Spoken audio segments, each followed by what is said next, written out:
but all the more so to teach us that we also have similar personalities. In other words, in every generation, we have our own types of leaders and leaders that remind us actually of leaders of the past. And the point on one hand is for us to appreciate how these ideas really do continue, how history repeats itself, but at the same time, obviously, to learn from them and extrapolate all the positive messages. And we're actually going to see some perhaps less positive messages that we're meant to learn from as well, obviously to change them for the future. So without further ado, I'm sorry for the delay. I had to switch a couple of locations, but I think this should work. I'm going to share with you on the chat right now. I'm going to send you a file so that whoever would like to can also download it on their own. But I'm going to share in and through the share this morning also the Makorot. So everyone will have them on the screen, but by sending them to you, you'll also have them in person. Just bringing them up right now. Here we go. Okay. It may take a moment. Okay, they're going to take a moment to download here, but it's sending as I speak. And now I'm going to share the screen. Okay, some of you may have actually heard this year before. It was one of the Hoshana Rabbah Shiurim years and years ago. But this is really a paradigmatic example of how Chazal are going to go out of their way to compare a Talmudic character to a biblical character. And we're going to see that this happens twice actually within the story. And that's why this is such a great example of Tanakh and Talmudic personalities coming together. Now, when I mean Talmudic, and just to also place it in its correct chronological context, I don't necessarily mean Amoraitic, right? Rather, different personalities that are mentioned in the Talmud, which is a compilation of both Mishnaic, meaning Tanaitic material, that ranges from the 1st century BCE through, as we know, the 2nd century CE. So it ranges over the course of 300 years. Plus, again, yes, Amoraitic material, meaning the Talmudic sages who are from the 2nd century CE through the 5th century in Babylonia CE. So each one is going to be a period of 300 years. We're going to place each one of the personalities in their proper Tanaitic or Amoraitic context, together obviously with the personalities in Tanakh. So let's get started. Within Masechet Tanit, which many people have a minhag actually to start learning after Sukkot, by virtue of the fact that we just started saying yesterday, Mashiv Haruach HaMorid HaGashem, for asking for the rains. So now we start asking for the rains, or basically we don't really ask. We say Mashiv Haruach HaMorid HaGashem, which is called Haskarat Gvurot Geshamim. We mention, we remind ourselves and HaKadosh Baruch Hu that Hashem has the power to bring the rains. That's Haskarat Gvurot Geshamim. That begins, as we know, on Shmini Atzeret. And Be'ezrat Hashem, in 2 weeks' time, on Zayin Mar Cheshvan, we're going to then start to ask for the rains, B'teintan L'matar L'bracha.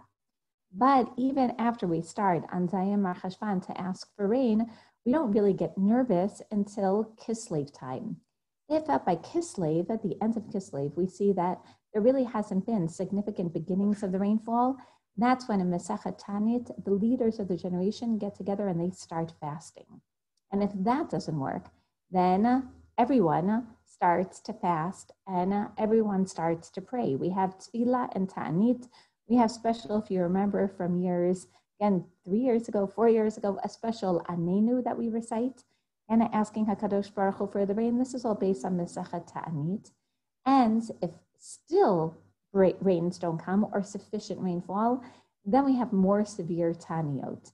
Then, again, the leaders of the generation, followed by everyone, start fasting more difficult fasts that begin like Tisha B'Av and Yom Kippurim at the evening before. So let's get started and see how a drastic event is mentioned in Masechet Ta'anit in the context of also teaching us about specific personalities who were able to bring rain. So the Gemara begins with Tanu Rabbanan, Ham Chat Yatsa Rov Adar V'lo Yardu Geshamim. Can you imagine this? And you're supposed to say yes. We've had years like this where most of Adar has already gone by, and it doesn't mean that there hasn't been any rain. It just means that there hasn't been sufficient rainfall. And we see a very similar story, and this is the basis for the incorporation of the story in the Gemara. The Mishnah tells us in the 3rd chapter of Masechet Ta'anit, Al kol tzara shelo tabal hatzibur matriyin aleha. That when you have a significant tzara, you have to also, again, you blow the shofar, that basically pronounces a fast, except for rov geshamim. Please remember that as well, that if you have too much rain, you don't fast. You don't stop too much rain, even if it's causing flooding, even if it may be annoying at times. Too much rain, we don't ask Hashem to stop. And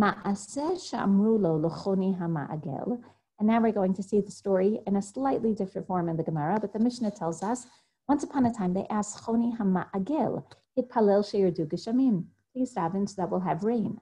Amar lahem tz'u v'hachnisu tanurei psachim b'shvil shelo yimoku. This is how the Gemara knows that we're talking about the end of Adar, because Choni asked the people, bring in already your makeshift Pesach ovens, right? They would set up clay ovens outside to start preparing the matzah.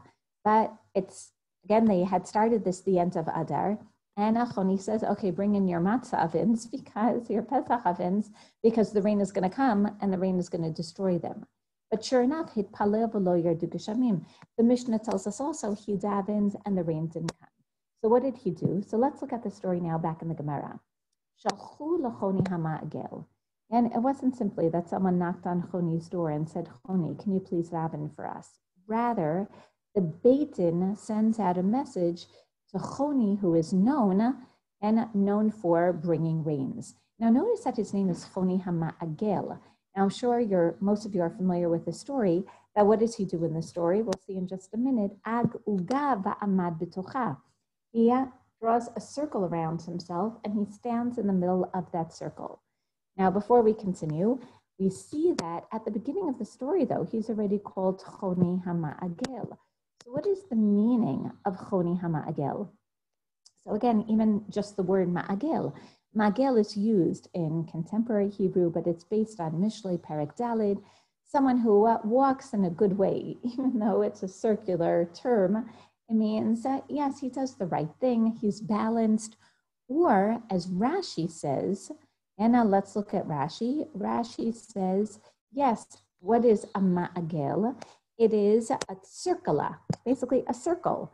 And he says that's why Choni HaMa'agel is called Choni, the circle maker, al Shem Uga, because in the story he makes a circle. However, that's a little difficult because even before the story, even before we hear what the story is all about, he's called Choni HaMa'agel. And therefore, the Midrashim tell us, well, he's not the first one to draw a circle. And what do you know? There are precedents in Tanakh for this. For example, when Miriam was sick, Moshe uga ktana va'amad b'tocha ubikesh rachamim aleha. According to Chazal, this circle making was not new to Choni, nor was it new to anyone. Moshe also drew himself a circle, and he asked Hashem, "Eni zazmikan ad shechitrape Miriam achoti." I'm not moving from the circle until you heal Miriam, my sister, teaching us that Choni learned from previous precedents. However, when we look in other Masechtot in the Mishnah, we see that there's another reason for the Ma'agel, or Choni HaMa'agel, and that is that it was actually a tool. For those of you who have been to Katzrin, a Talmudic village in the north, they actually show you what a Magilah is. It reminds me very much of the little tykes and vacuum cleaners, or really they're like these rolly walkers, right? That's what it is. It's a roller. Hayam Ma'agel b'Magilav nafla alav v'haragato. In the case of Masechet Makot, when we hear about, in the second parak, those who have to run away to an Ir Miklat, we hear about this tool, a Magilah, that generally was kept on the roof because it was used by roofers to tar the roof. And then, like the professional mechanical rollers that we have on the roads today, and you would roll down the tar in order to waterproof it. And if that Magilah is blown off by strong winds, you can imagine it can kill someone by accident. And the person who was using the Ma'agel would have to run away to an Ir Miklat. We also find this in Moed Katan, and the ma'gilin oto b'ma'gila b'yad o b'regel, that if there were cracks on a roof or on a mirpeset, then you would use the ma'agil to basically to close up the cracks. Now, what does this tell us? This teaches us that Choni was a ma'agil. In other words, this is his profession, like Rabbi Yochanan HaSandlar, Choni HaMa'agil. Choni was one of these roofers, which teach us that he himself was very sensitive to rain. As a matter of fact, his entire profession, his parnasa, is dependent on the rain by virtue of the fact that he's the one who's supposed to waterproof people's houses. And people would not only have a roofer come to waterproof their house, but very often the roof, as many of the Arabs do till today, is used as a reservoir of water in and of itself. This way you collect rainwater on the roof that then you can use for gardening, that you can use for laundry. So let's take a look and see. Choni then is not your typical Rebbe, as we're going to see. He lives in the 1st century BCE, basically till the turn of the 1st century CE, right? He is going to be a transition figure living during the time, as we'll see from the story, that there still is a Beit HaMikdash. He's not called Rebbe, very similar to Hillel Shammai. He lives a little after their time, and his profession is dependent on the rain. So they send to him, because they know that Choni has these special powers. So what does Choni do? Choni does what the Mishnah has already told everyone to do. Daven, hitpalel v'lo yerdu geshamim. So he davens, but no rain comes. So instead, ag uga va'anmat betocha, he makes a circle and he stands in the circle. Now we're going to pause for a minute and ask, why does he stand in a circle? Why does he draw a circle and not a square, not a trapezoid?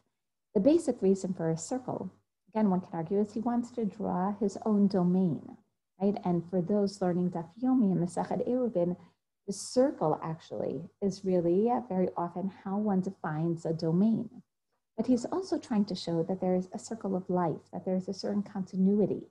And now we're going to see he's going to put himself into this cycle of life and cycle of seasons. There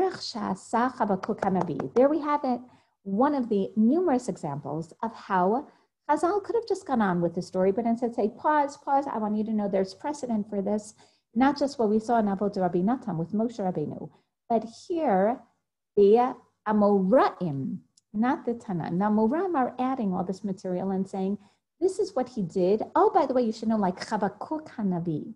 Now, why tell us that? And we already have the source that he does what Moshe Rabbeinu does. The Chazal are trying to tell you, remember the personality of Chabakuk. So, any of you remember the personality of Chabakuk? Anyone know Chabakuk? This is very sad because Chabakuk is one of the Treyasar that unfortunately is oftentimes neglected because we only have 3 chapters of his Nevuah preserved in the Treyasar. So I'm going to give you a brief background of Chabakuk. Chabakuk lives during the time after the Assyrian invasion. You remember, starting about 740, Tiglath-Pileser comes in from the north, and basically, starting around 722, starts destroying or basically exiling the 10 tribes of the north. And finally, by about 710, and the north is completely, they're exiled from their lands. But in 705 BCE, that's when the Assyrians begin to threaten also Yehuda. Sorry, one second.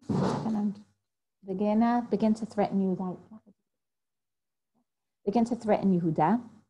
And as they threaten Yehuda, and with taxes, we know that Chizkiyahu HaMelech is going to stand up to them, and basically the Assyrians then will besiege Yerushalayim. Finally, after the miracle of Chizkiyahu turning to Hashem, Yeshayahu teaching him how to daven, the Assyrians leave. Soon after is when Hashem comes to Chabakuk and tells Chabakuk to turn to the people of Yehuda and tell them that very soon the Chaldeans are coming to conquer them. And Chabakuk turns to Hashem and says, as we see, Al Mishmarti Emoda B'Tiatva Al Matzor. Literally, he turns to Hashem and he says, Hashem, I am not moving from my spot. And I am standing by my guard post, and I'm going to stand on the siege, right? Meaning where the Assyrians just were. And his point is, Hashem, I don't get it. Like, you just gave us persecution. why are you doing this to us again? And Habakkuk stands in a very defiant, I like to say chutzpahdik fashion, and says, no, Hashem, I'm not delivering your nevuah until you explain to me what's going on. Lama tafuk toratecha? Why should your Torah get weakened? Why are you persecuting us generation after generation? And now we understand how significant, and I'm going to add even imperative it is for us to learn these personalities in Tanakh, because now we understand that Choni is not just making up, a certain type of rain dance, as you see from the title. Rather, Choni is basically incorporating what Habakkuk has already taught him, which is when bad things happen and there isn't a clear reason, you can turn to Hashem and you can debate it with him. And the truth is that Habakkuk is not necessarily the precedent. And rather, one can say Yirmiyahu during the same time period also has similar stances. And we already saw Moshe Rabbeinu does this very often. And Avram Avinu shouts to Hashem, Hashofet kol haaretz lo yaseh mishpat. The idea, though, of standing in a certain position in this defiant, audacious manner, that we first see by Habakkuk. Al mishmarti emoda v'tiatzva al matzor. And interestingly, Chazal, therefore, this isn't necessarily the time for it, but will preserve Habakkuk as the child that Eliyahu Hanabi revived. So Eliyahu, a man with chutzpah, that we're also going to see, turns to Hashem on Har HaKarmel and turns to Hashem on Har Horev, not necessarily in a particular position, but in a particular place, and makes demands of God. So we already see, again, the idea here of Habakkuk being like Eliyahu and Moshe, and now Choni continuing that, teaching us in every generation there are those more audacious characters. And we're going to see then whether this audacity has room within Judaism. So Choni, like Habakkuk, and many people daven for rain before Choni, but Habakkuk was the first one with chutzpah to say, I'm not moving from my place. I'm not moving here, Hashem, until you give me an answer. So too Choni. He says, Ribono shel olam, banecha samu pnehem alai, shani keven bayit lefanecha. Your children have looked towards me because I'm a regular by you. Nishba ani b'shemcha gadol sheni zaz mikan ad shetrachim al banecha. And if you wouldn't know the parallel to Habakkuk, you would really say, oh my, Choni is Mr. Chutzpahdik over here. He turns to Hashem and he says, I swear in your name that I am not moving from here until you have rachamim on your children. In other words, until you give us rain. Hashem, enough is enough. Give us rain already. And the whole idea is he's putting himself in his own sphere. He basically is saying, no one else has to do this. You don't have to shout to God like I am. But Hashem, I'm putting myself in my own circle. Like Habakkuk, I'm going to stand by my guard and I'm making demands of you. Let's see the result. Sure enough, the Geshem started coming, little drop by drop. Amru lo talmidav, Rebbe, please remember, they're standing beyond the circle. They turn to Choni and they say, Rebbe, rianucha, can you look beyond your circle for a minute? Look at us, v'lo namut, so that we will not die. It seems that Choni really is in his own world right now. And that's also part of the circle, literally his own sphere of the world. And they turn and they say, do you see what's going on, Choni? There are only little droplets. It seems that they're coming simply to absolve you of your neder. So Choni turns back to God. He doesn't even engage with the people. He turns back to God and he says, Hashem, lo kach sha'alti, ela gishmei borot, zichin umarot. I ask for the geshamim of that will fill up the wells, that will fill up the cisterns, that will fill up the me'arot, that will go into the aquifers. So then what happened? Yardu beza'af.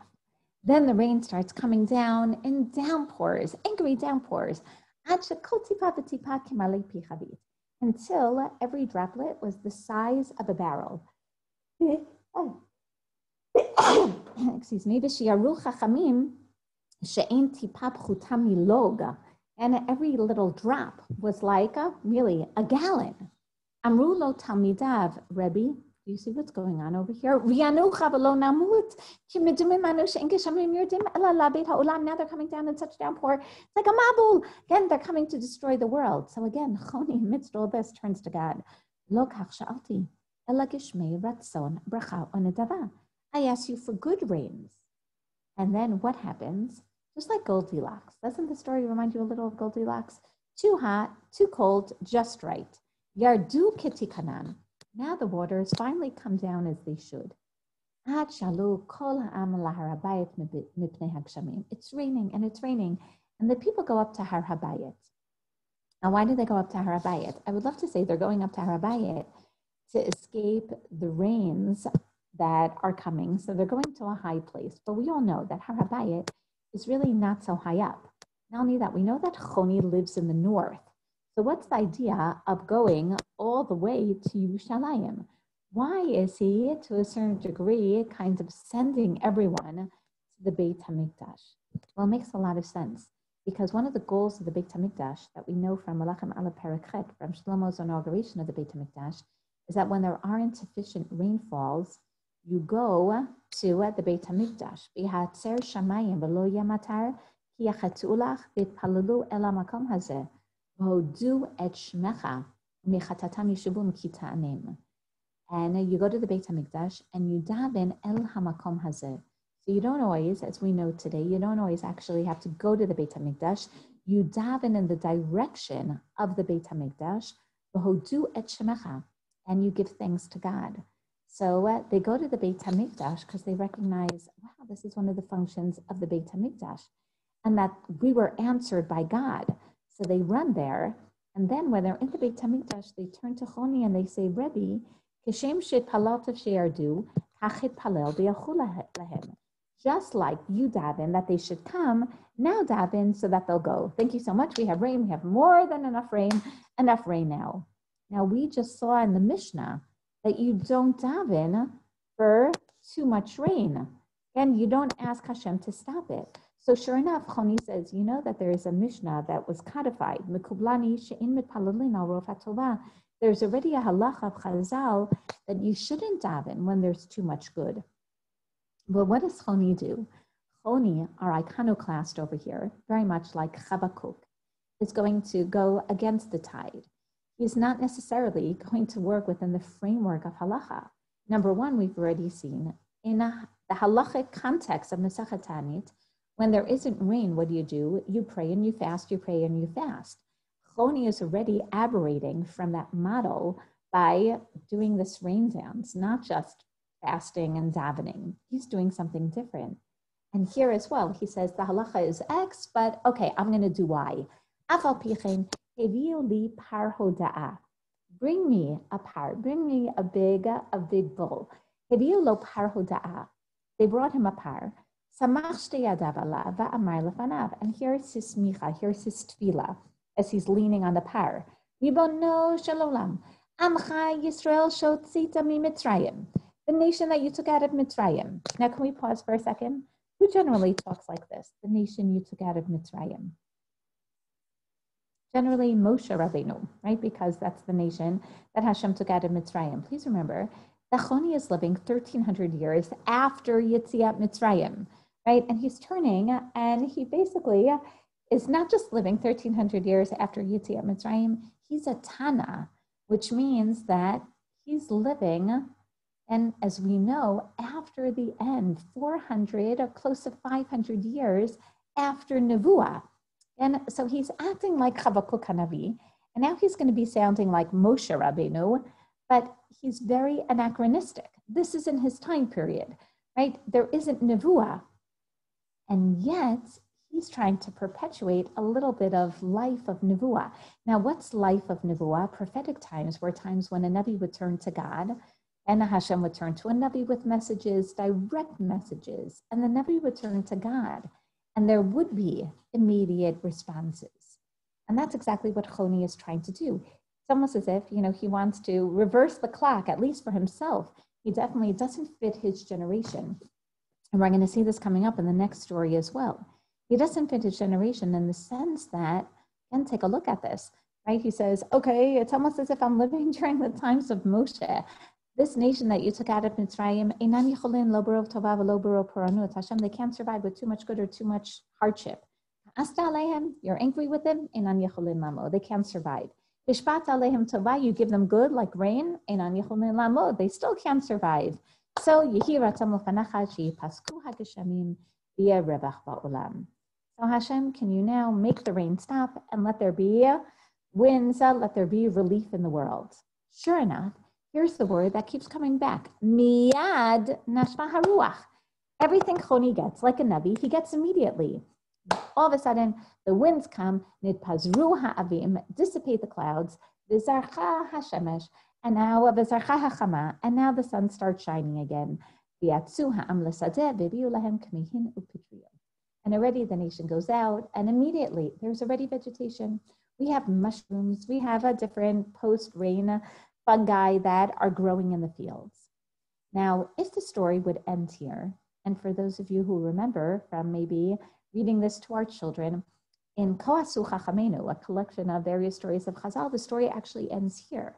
And if it would really end here in the Gemara, we would all say, Choni, he's such a magician.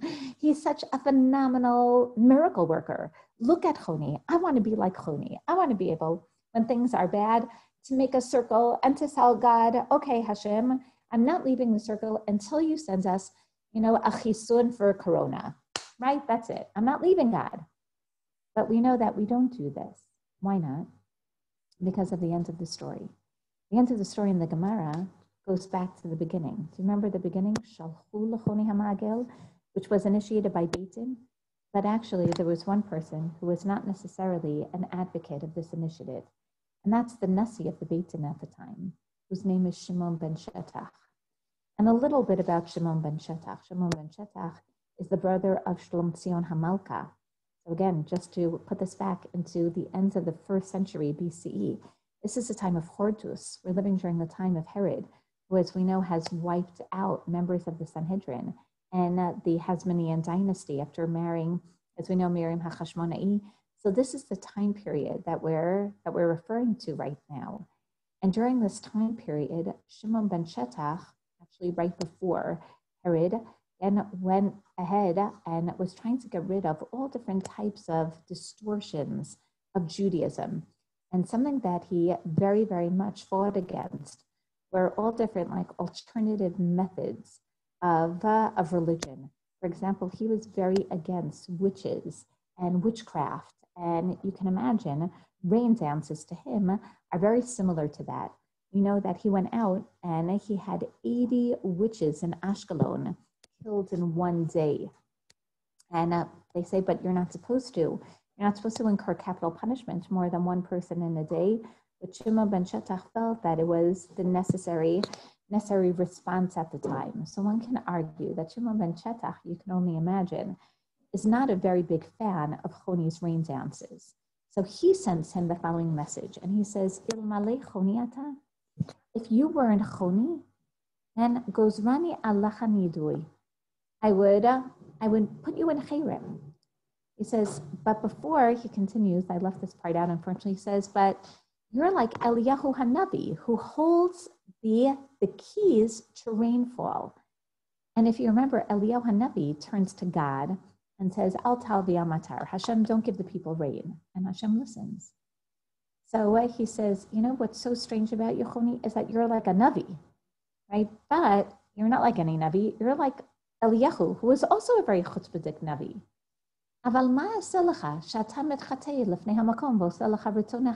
What can I do? I really want to put you in Chayrim because you're acting with chutzpah and you're acting like a Navi. And what he's trying to tell Choni is, we're not living during the times of Eliyahu HaNavi anymore. We're not living during the times of Habakkuk.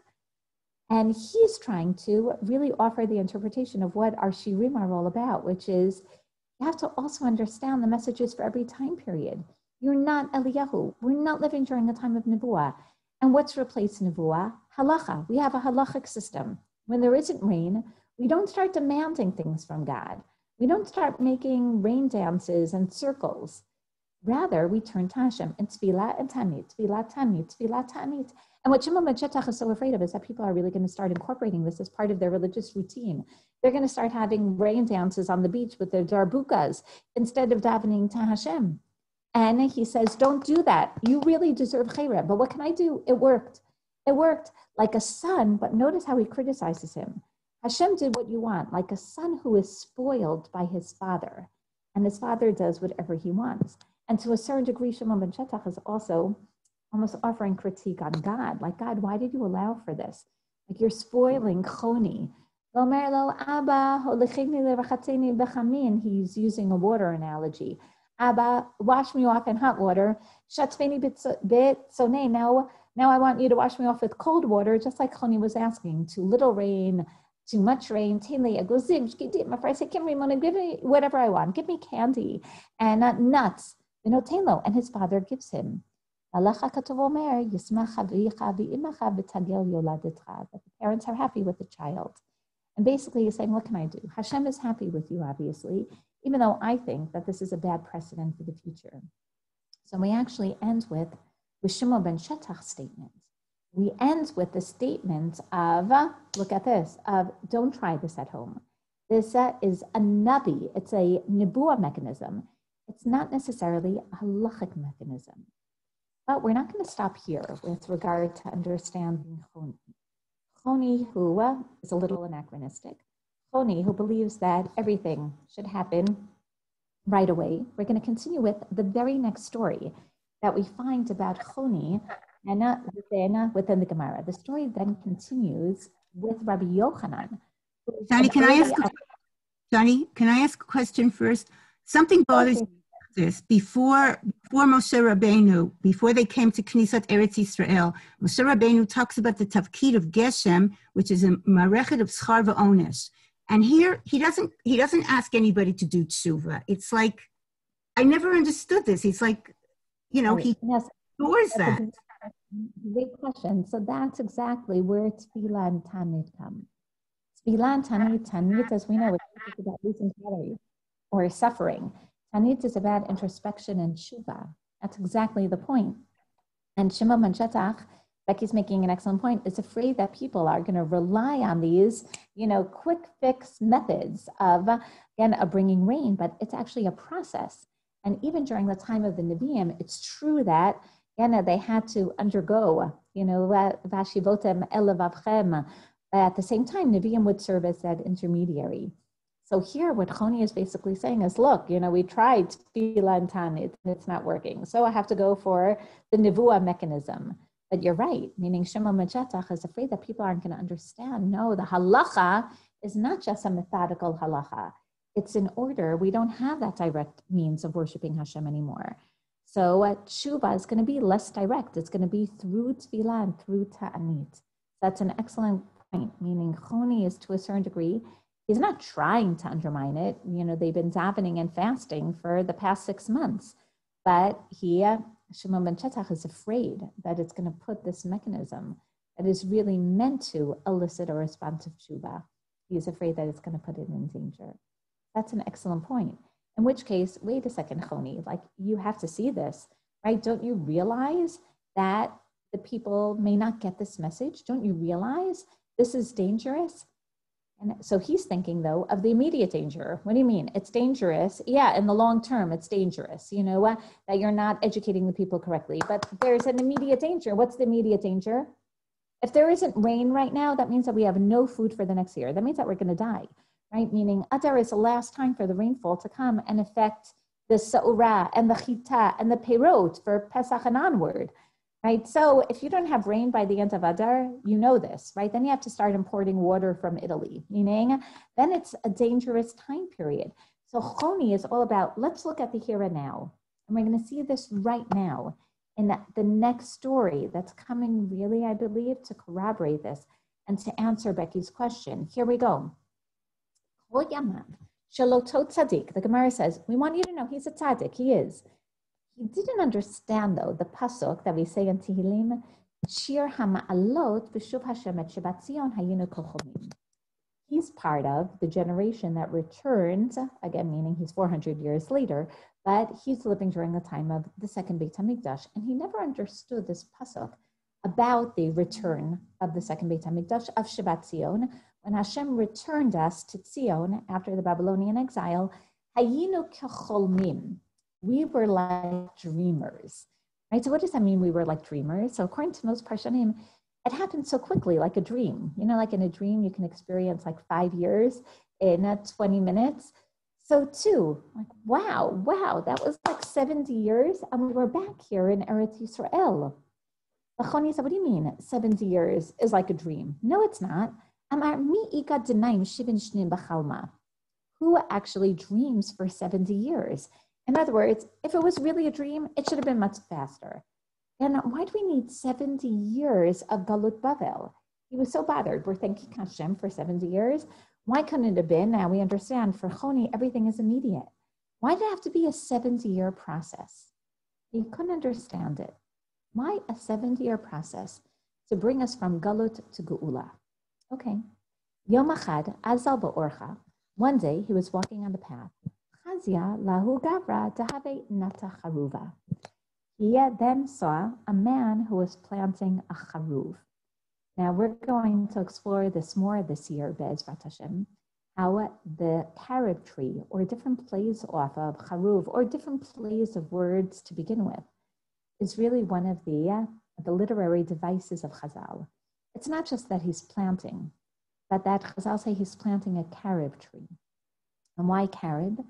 Because of the word charuv. Right? Here we see, what does the word charuv remind you of? Don't think of carob anymore. Think of the word charuv. Charuv comes from charev, very nice, which is also linked to churva. Churva. Churva, b'diuk. So we're going to see churva stories. And what's churva? Destruction. He sees a man planting from churban, planting from destruction. Amar le, hay ad kama shnin ta'in. How long, how many years does it take for fruit to be born? And the man answers him, ad shivin shnin. It can take up to 70 years. Now, for any of you botanical experts in Eretz Yisrael, anyone know? And I'll bring this up for you. Here we go. Let's do this all together. Anna, I am going to, again, can you see the screen right now, or it's still the Makorot? I'm bringing up right now, I'm adding this, I'm bringing up the screen on my Google. How long does it take for a carob tree to bear fruit? Let's take a look. Can you see this on my Google or no? What do you know? Here's the answer. Okay, I'm stopping to share the Makorot, so I'm stopping to share the Makorot, and instead I'm sharing my screen. Okay, this should. Here, now you can see it? Do you see it or no?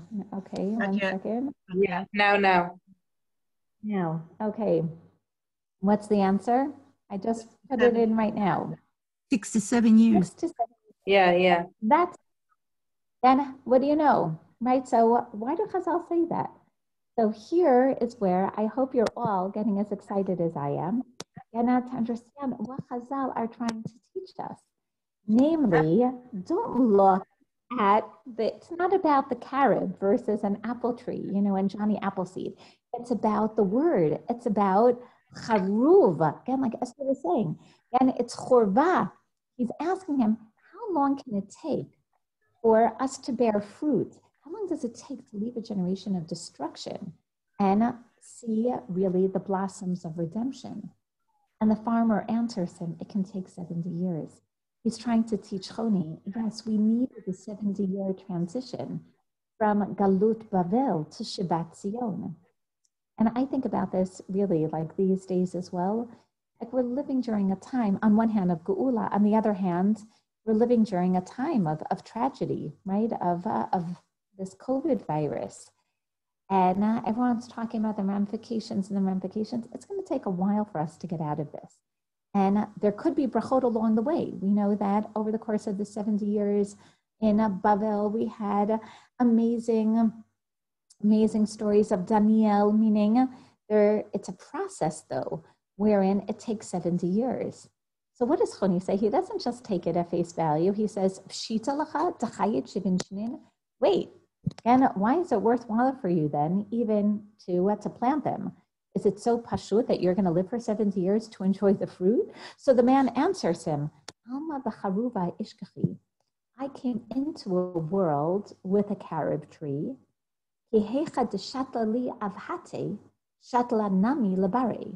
Just as my father had planted that before me, I'm now going to plant for my son. Okay, can we really understand what he's saying? He's saying, I was born into a world of a carob tree. I was born into this world of destruction. I was born in a generation of chorva. I was born in, one can say, in a generation of, post-Shoah. So, and what he's trying to explain is, I'm the result of what my parents had planted. In other words, nothing comes from nothing. The reason why I was living or was born in a generation of chorva is because of what my parents did. I want to change that world for my child. I'm going to plant so that it may take 70 years. But I want this world of destruction to transform. No change, Choni, happens immediately. Nothing. Look at the past 73 years of Medinat Yisrael, right? And that's so beautiful that it's 73 years and we look and we say, oh my gosh, look, in 73 years, we went from galut and destruction of Jewry. We went to the revival and the blossoming and technological advances. And it was 70 years, but just isn't that much time. But on one hand, it didn't happen overnight, and it definitely didn't happen on its own. We have to thank all the Usishkins and all the Ben Gurions and all the Rav Cooks and all the all those who planted the seeds. We have to thank the Herzls, and we have to thank the again, help me out over here, the Moshe Matafioris. And yes, we're supposed to realize that a lot went into this. And that's what I'm going to plan for my child. Yatav ki karach rifta, all of a sudden, sleep overtook Choni. Atale shintin shnim, and we're already told he's going to fall fast asleep. So he took rocks and put them around him. What does he remind you of? Yaakov Avinu. Almost as to say this was like really a dream. And he closed off his eyes from humanity. V'nim shivim shnim. And he went to sleep for 70 years. Kikam chaze lahu gavra dehavena kamalakit minayhu. When he got up, he saw a man starting to pick the fruit from the tree. Amar le atu tishtalte, are you the one who planted it? And wow, what do you know? I dreamt, and it happened overnight that there are fruits. He says, no, bar berei ane, I'm his grandson. Amar le, uh-oh, shma mina denaimin shivin shnin. That means that I've slept for 70 years. So what happens? Choni sleeps for 70 years, and he thinks everything should happen immediately, like a dream. And he doesn't realize that things don't happen automatically. He's so used to miyad, everything happening. And just like Becky said, shouldn't he realize that there's like a process of tshuva? And that's why we need this story to help us realize that for Choni, he was expecting, okay, there's rain, people are going to change overnight. People don't change overnight. We just said on Yom Kippur, we want to change. Okay, we shouldn't expect that we're going to change by now. We said we're going to be more makpid to daven shacharit. Okay, so it's going to start with Shemona Esrei, and then tomorrow I'll add, a few halalukas, and the next day I'll add, Az Yashir. But it's a gradual change. So Choni realizes, oh my, I've been sleeping for 70 years, and this is already a tragedy. He's been sleeping while people have been working and planting and harvesting. So what does he do? He goes back to his home, and he says, he wants to see what's going on in his life. So he goes to someone, he says, is Choni Hamagel's son still alive? And they don't recognize that this is Choni. Choni had just disappeared. His son isn't here, but his grandson is here. Now, I don't know about you, but if you heard that you had a grandson that you hadn't met, what would you do right away? All the saftas out there. You would run to meet that grandchild. What does he do instead? First he says, excuse me, An Choni Hamagel, I'm Choni. Lo himnuhu. No one believes him. And part of the reason no one believes him is because Choni is so stuck in his generation. So they don't believe that he could be in this generation 2 generations later. So what does he do? He goes to the Beit Midrash. That's a timeless place, right? That's where Torah is perpetuated. Shma'ino l'Rabbanan d'Kamri. He overheard Rabbanim saying, Nihirin shmatatin kibishnei Choni Hamagel. In the times of Choni Hamagel, these words would have been super clear because Choni is Mr. Black and White. Choni is Mr. Absolute. Now that we don't have Choni, in the times of Choni, anytime there would be a question, they would bring it to Choni, he would solve it. Right? For Choni, everything was so clear. So Choni is so excited. He says, Ananihu, I'm him, I'm Choni. Lo himnuhu, they don't believe him. Lo avdele, yikrakin dimibaile. And they think he's a crazy man, right? They disassociate themselves from him. Now you tell me, this is so tragic, so much so that chalash date bai rachame bamet. He asked for himself that he died. He couldn't relate to this generation. Rava, now remember, Rabbi Yochanan is the one telling us this story. Rabbi Yochanan himself had asked also, they asked of Rabbi Yochanan when he lost his brother-in-law, Chavruta Reish Lakish. He says the same thing. Rava says that's when you realize that it's either a chavruta, someone that you can engage and relate to, or death. If you don't have someone that you can relate to, it doesn't pay to live.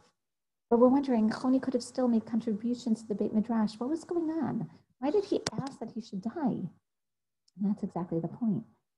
Choni, even after the story, only sees himself in his generation. Say Choni would not do well with our generation in the sense of not knowing, the postmodern lingo, right? And it doesn't necessarily mean that you have to accept everything of the generation, but you have to know how to engage them in learning. Right? That yes, you have to teach everyone today Zoom, because how else are you going to have a shiur during these times unless you know this modern technology? And kol hakavod to all of you who figured it out. Choni would have said, no Zoom. No, I'm not getting on this computer. And I'll still stand on the hilltops, or I'm waiting in a Bella's house in Elazar, right? And we're going to have shiur there. And whoever comes, and whoever doesn't. And no one's going to come other than Bella. No one's going to come because Choni isn't relating to what's going on during his time period. And now Choni doesn't understand the language. Choni doesn't understand that it's a process, that if you're going to enable people to see things clearly, then you have to talk in their language.